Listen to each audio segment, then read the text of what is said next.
All right. All right. Okay, so the we're in 5A. Um, for the recording, your exam will be on Saturday at 8 o'clock a.m. It'll be online all day. If you need another time to do it, if Saturday is not good for you, please let me know and I will make it available for you at that time. But we start in 5A, and I will post a teacher vocabulary reading for that chapter tonight sometime. All right, so we're going into the grammar on chapter 5A, which we're going to start on page 228. En la página 228, page 228. On page 228, we have the verb tener.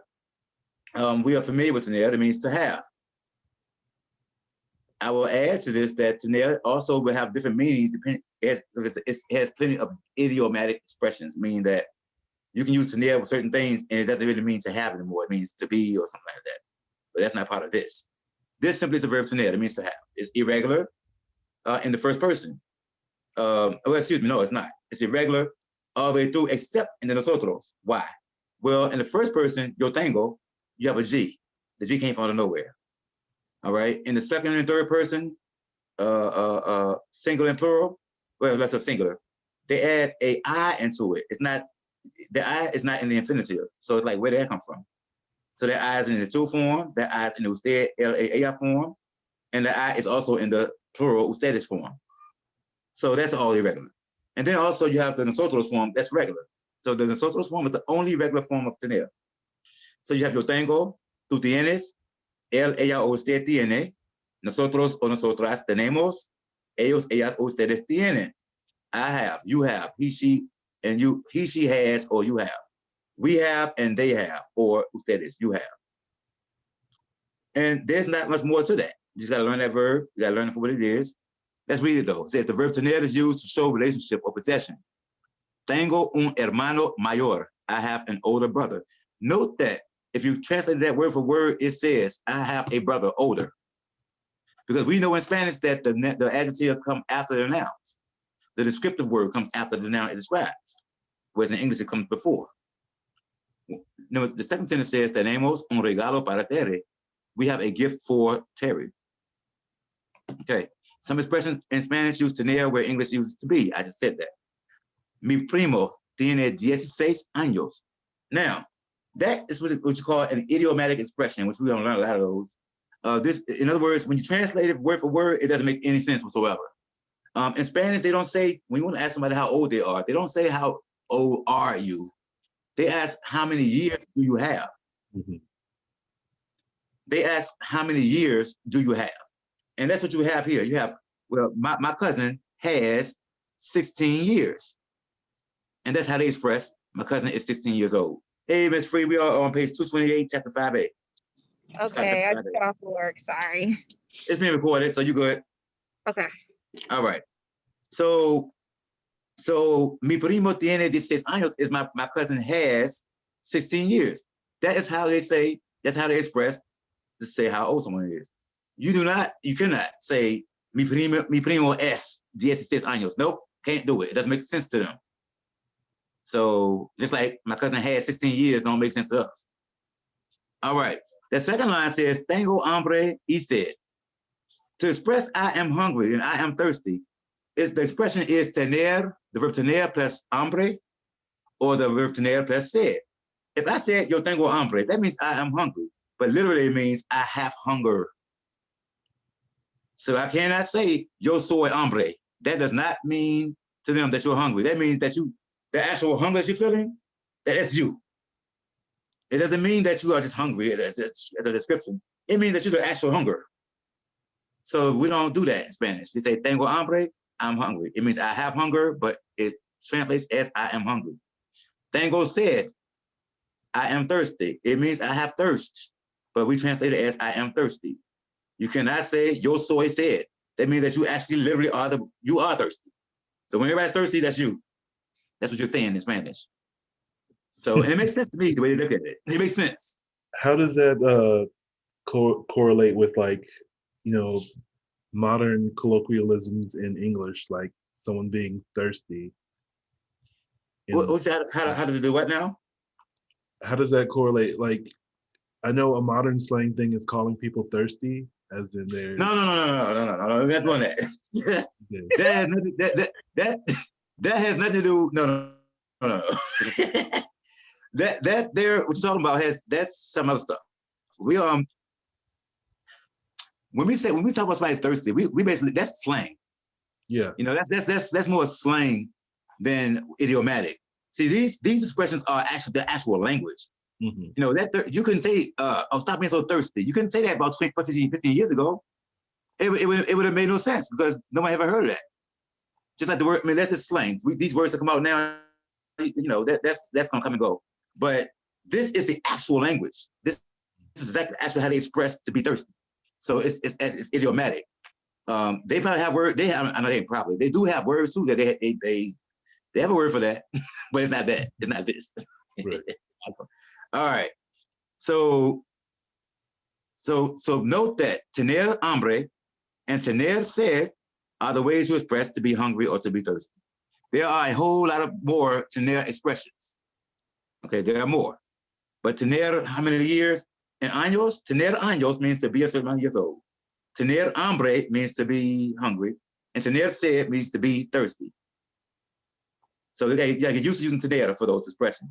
Because our mind is going to say, I am, I want to say yo soy. And it's not going to be that in this case. All right, that's tener. Look up top in the box and recuerdas. It says you have been using the verb tener for several chapters.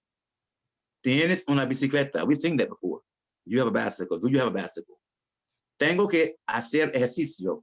Where here comes another idiomatic expression. Tener que. Tener que. Tener que together means to have Where are you to. reading from again? I'm sorry, say again. Where are you reading from again? I was trying to find We are on 228. of what? And of the book, textbook, 5A, chapter 5A. Okay, got it. And I'm up in the box up top and recuerdas. Okay. And we just reviewing the verb tener. Now tener que, that means to have to. So when you say I have to do something, to have to do something. I have to, and it's always going to be followed by an infinitive. So if I have to go to class. Tengo que ir, which is the infinitive to go. Tengo que ir a la clase. I have to talk to the teacher. Tengo que hablar con el profesor. So tener que together makes to have to do something. All right. Now, any questions about tener? The second piece of grammar we're going to go through, and because we're going to start, I told you all that stuff is up my way now. We're going to start moving again, guys. So, and starting, when y'all come back on Monday, I'm sleeping on Sunday. Wait a minute, what's this class? Thursday? Yeah, on Sunday. When y'all come back, we should have we're back on the syllabus again. So you have a syllabus back up. Because we're back on a steady track now. All right, so on page 232. Here we're going to talk about possessive adjectives. Possessive adjectives. What are they? They are the words my, your, his, her, its, our, and their. Okay, so in that box to give you the words in Spanish. Mi, tú, su, nuestro, vuestro, and su. So in Spanish, the only difference is that we have to make it agree whether it's singular or plural. And in one instance, in the nuestro, you don't only make it agree in gender, in number, you also make it agree in gender. So in the nuestro form, I gotta find out if it's masculine or feminine first, and I gotta see if it's singular or plural also. I gotta do all that with nuestro. But with the other ones, all I have to do is say singular or plural. Kind of easy. So with that being said, I'm looking at the word for my, and I want to say my book, libro, mi libro. But if I want to say my books, mis libros. It agrees. Let's go with the nuestro, our book, nuestro libro, or our books, nuestros libros. But if the word was, I'm looking at a lamp, lámpara, la lámpara, my lamp, mi lámpara, my lamps, mis lámparas. Okay, but our lamp, nuestra lámpara. Our lamps, nuestras lámparas. Now, don't get confused here because if you're a male or you're a female, because don't feel weird, males, if by saying nuestra, something like that, because if it's not about you, it's about the object. Don't feel weird, females, by saying nuestro, because it's not about you, it's about the object. Okay, so it agrees with the object, not you. All right. So, any questions about the possessive adjectives? We're going to read under the box. It says, like other adjectives, possessive adjectives agree in number with the nouns that follow them. Only nuestro and vuestro have different masculine and feminine endings. And there you go. Mi cámara, mis cámaras. Nuestro abuelo, nuestros abuelos. Nuestra hija, nuestras hijas. Now note, on the next side it says, su and sus can have many different meanings. Yes, it means his, her, its, yours, or their. To be more specific, you can use de plus a noun or pronoun. What are you talking about? Well, look at that. Sus flores. Whose flowers? It could be his flower, her flowers, his flowers, her flowers, your flowers, their flowers. It could be anybody's flowers.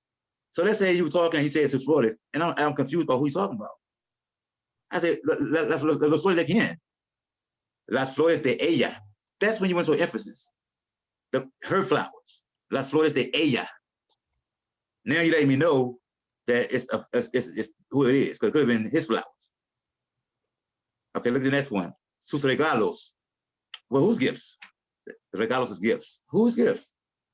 I will also say this now. Generally, you don't get confused about who you're talking about in context.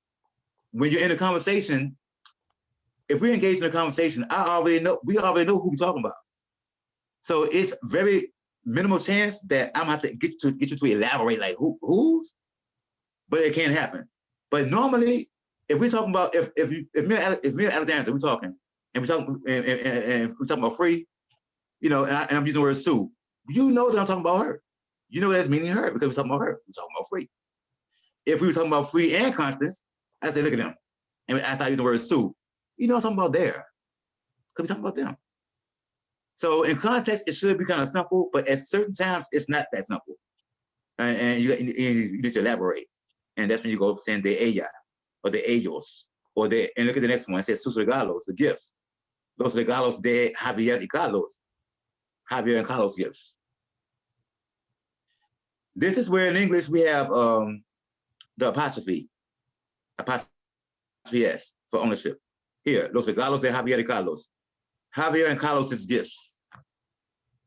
We don't have to say the gifts of Javier and Carlos. We don't talk like that. We say Javier and Carlos's gifts. All right. So look up top on recuerdas. It says, you know that de shows possession or relationship and is the equivalent of the apostrophe S and the S apostrophe. El regalo de Ana, los primos de mis amigos. And before we take a break, I'm gonna talk about these family members. So as we went over the vocabulary, you notice that you have things like this. You have los hermanos, and los hermanos means, what does it mean? Either the siblings or the brothers. Brothers. Okay, it can mean brothers. It also can mean what? Siblings. Brothers and sisters. Exactly. That's where we're going with this.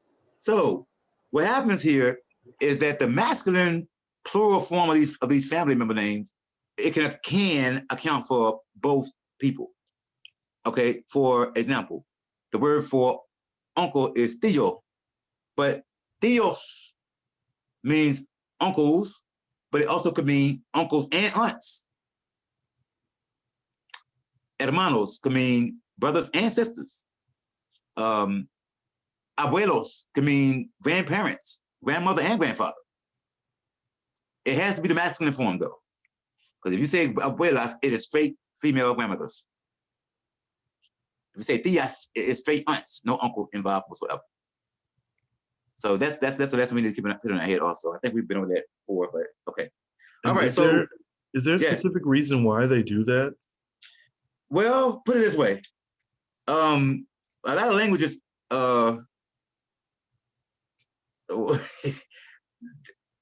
to say are feminists. I mean, whenever you, like when we conjugate the verbs, and I can tell you, if you have 1,000 females and you have one male, that you have to go to the AOS form, you have to go to the masculine form, for to say they, that shows you how much they put that value into this male thing. And I find it quite crazy because if it should be who the majority is. That's what we think now. But way back then, it wasn't quite like that. You remember, that females had a long way to go. So you can see, even in the language, you can see the differentiation. That's all. That's it.